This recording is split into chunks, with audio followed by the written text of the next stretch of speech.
Neralagunte BJP ಕಚೇರಿಯಲ್ಲಿ ಸುದ್ದಿಗಾರರೊಂದಿಗೆ ಮಾತನಾಡುತ್ತಾ ಕಾಂಗ್ರೆಸ್ ಸರ್ಕಾರ ಶೀಘ್ರದಲ್ಲೇ ಪತನಗೊಳ್ಳಲಿದೆ ಎಂದು ಮಾಜಿ ಶಾಸಕ ನೇರಲಗುಂಟೆ ತಿಪ್ಪೇಸ್ವಾಮಿ ಭವಿಷ್ಯ ನುಡಿದಿದ್ದಾರೆ.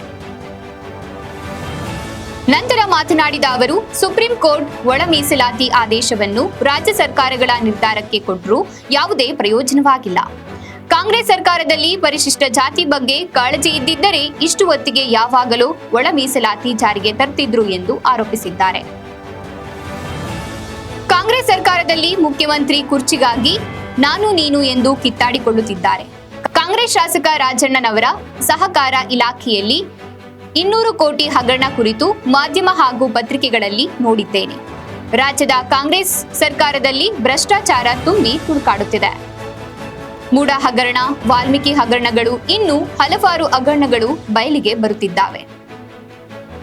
ಎಲ್ಲ ನಿಯಮಗಳ ಹಣವನ್ನ ಗ್ಯಾರಂಟಿ ಯೋಜನೆಗಳಿಗೆ ಬಳಸಿಕೊಂಡು ಕೊಟ್ಟ ಮಾತನ್ನ ಉಳಿಸಿಕೊಳ್ಳಲು ಕಾಂಗ್ರೆಸ್ ಸರ್ಕಾರ ಶತಪ್ರಯತ್ನ ಪಡುತ್ತಿದೆ ಎಂದು ಹೇಳಿದ್ದಾರೆ.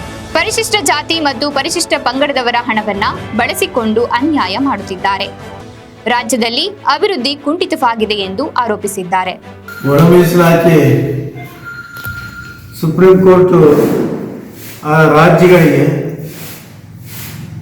ಅನ್ವಯ ಆಗಂತೆ ನೀವೇ ಮಾಡಿ ಅಂತಕ್ಕಂಥ ಒಂದು ಆದೇಶವನ್ನು ಕೊಟ್ಟಿದ್ದಾರೆ. ಇವರಿಗೆ ಎಸ್ಸಿಗಳ ಬಗ್ಗೆ, ಏಕೆ ಜನಗಳ ಬಗ್ಗೆ ಕಾಳಜಿ ಇದ್ದಿದ್ದರೆ ಇಷ್ಟೊತ್ತಿಗೆ ಯಾವಾಗಲೂ ಮಾಡೋರು.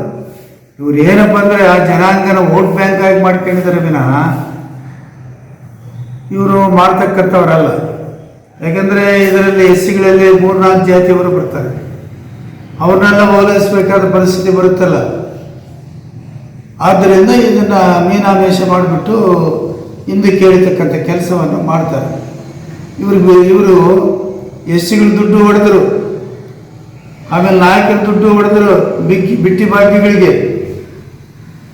ಆದರೂ ಈ ಕಾಂಗ್ರೆಸ್ನಲ್ಲಿರ್ತಕ್ಕಂಥ ಲೀಡ್ರ್ಗಳು ಏನಿದ್ದಾರೆ, MLAಗಳು ಮತ್ತು ಮಾಜಿ ಮಂತ್ರಿಗಳು, ಅವರೆಲ್ಲ ಇವರು ಯಾಕೆ ಬಿಚ್ಚಿ ಮಾತಾಡ್ತಾ ಇಲ್ಲ? ನಮ್ಮ ಜನಾಂಗಕ್ಕೆ ಅನ್ಯಾಯ ಆಗಿದೆ, ಸುಪ್ರೀಂ ಕೋರ್ಟ್ ಒಂದು ಆದೇಶ ಕೊಟ್ಟಿದ್ದಾರೆ, ನೀವು ಇದನ್ನು ಬೇಗ ಮಾಡ್ರಿ ಅಂತ ಹೇಳ್ಬೋದಾಗಿತ್ತಲ್ಲ. ಮಾಡ್ತಕ್ಕಂಥ ಹೇಳ್ತಕ್ಕಂಥ ಇಚ್ಛಾಶಕ್ತಿ ಇವ್ರಿಗಿಲ್ಲ. ಸರ್ಕಾರ 5 ವರ್ಷ ಇರುತ್ತೆ, 5 ವರ್ಷ ಇರುತ್ತೆ ಇಲ್ಲ, ಯಾವಾಗ ಹೋಗುತ್ತೆ ಗೊತ್ತಿಲ್ಲ. ಇವರೆಲ್ಲ ಗುಂಪುಗಾರಿಕೆ ಜಾಸ್ತಿ ಆಗಿದ್ದಾವೆ. ನಾನು ಮುಖ್ಯಮಂತ್ರಿ ಆಗ್ಬೇಕಂತ ಈಗ ನೋಡಿ, ರಾಜಣ್ಣ ಆತಂದು ಒಂದು ಬೈಲಿಗೆ 2,000 ಕೋಟಿ ವ್ಯವಹಾರ ಮಾಡಿದರೆ ಸಹಕಾರಿ ಇಲಾಖೆಯಲ್ಲಿ ಆಗಿದೆ ಅಂತಕ್ಕಂಥದ್ದು ಇವತ್ತು ಟಿವಿಯಲ್ಲಿ ನೋಡಿದೆ ನಾನು. ಭ್ರಷ್ಟಾಚಾರ ತುಂಬಿ ತುಳ್ಕಾಡ್ತಾ ಇದೆ. ಮೂಡ ದುಡ್ಡು ಮೈಸೂರಿಗೆ ತಗೊಂಡು ಹೋಗ್ಬಿಟ್ಟು ವರ್ಣಕ್ಕೆ ಹಾಕಿದ್ದಾರೆ, ಶ್ರೀರಂಗಪಟ್ಟಣಕ್ಕೆ ಹಾಕಿದ್ದಾರೆ, ಇವೆಲ್ಲ ಹಾಕಿದ್ದಾರೆ. ಇದೆಲ್ಲ ಭ್ರಷ್ಟಾಚಾರ. ಈ ರಾಜ್ಯದಲ್ಲಿ ಎಲ್ಲಿ ಅಭಿವೃದ್ಧಿ ಕೆಲಸ ಆಗ್ತಾ ಇಲ್ಲ, ಭ್ರಷ್ಟಾಚಾರನೇ ತುಂಬಿ ತೊಳಗ್ತಾ ಇದೆ. ಈ ಗ್ಯಾರಂಟಿ ಯೋಜನೆಗಳ ಬಗ್ಗೆ ಮತ್ತೆ ಇವರು ತುಂಬೋದಕ್ಕೆ ಆಗ್ತಾ ಇಲ್ಲ. ಇವರು ಕೊಟ್ಟ ಮಾತನ್ನು ಉಳಿಸ್ಕೋಬೇಕಲ್ಲಪ್ಪ. ಈಗ ಗ್ಯಾರಂಟಿ ಯೋಜನೆಗಳು ಕೊಟ್ಟರೆ ಯಾರು ಬೇಡ ಮರ ಇದ್ದಾರೆ, ಇವರಿಗೆ ಯಾಕೆ ಮಾಡಬಾರ್ದು? ಮಾಡಲಿ, ಒಳ್ಳೆ ಕೆಲಸ ಮಾಡೋದಕ್ಕೆ ಬೇಡ ಅನ್ನೋದಿಲ್ಲ, ಮಾಡಲಿ. ಅದನ್ನು ತುಂಬ್ತಾ ಇಲ್ಲಲ್ಲ ಇವರು. ಸರ್, ಗಣೇಶ ವಿಸರ್ಜನೆ ಗಲಭೆನೇ ಆಗಿಲ್ಲ ಅಂತ ಹೇಳ್ತಾರೆ. ಅದು ಬೇಡ ಬಿಡಿ. ಇದ್ರ ಬಗ್ಗೆ ಆಗಿತ್ತು ಬಿಡಕ್ಕೆ ಹೋಗಲ್ಲ, ಮಾಡ್ತಾರೆ. ಸಾಕು ಬಿಡಕ್ಕೆ ಅಷ್ಟು.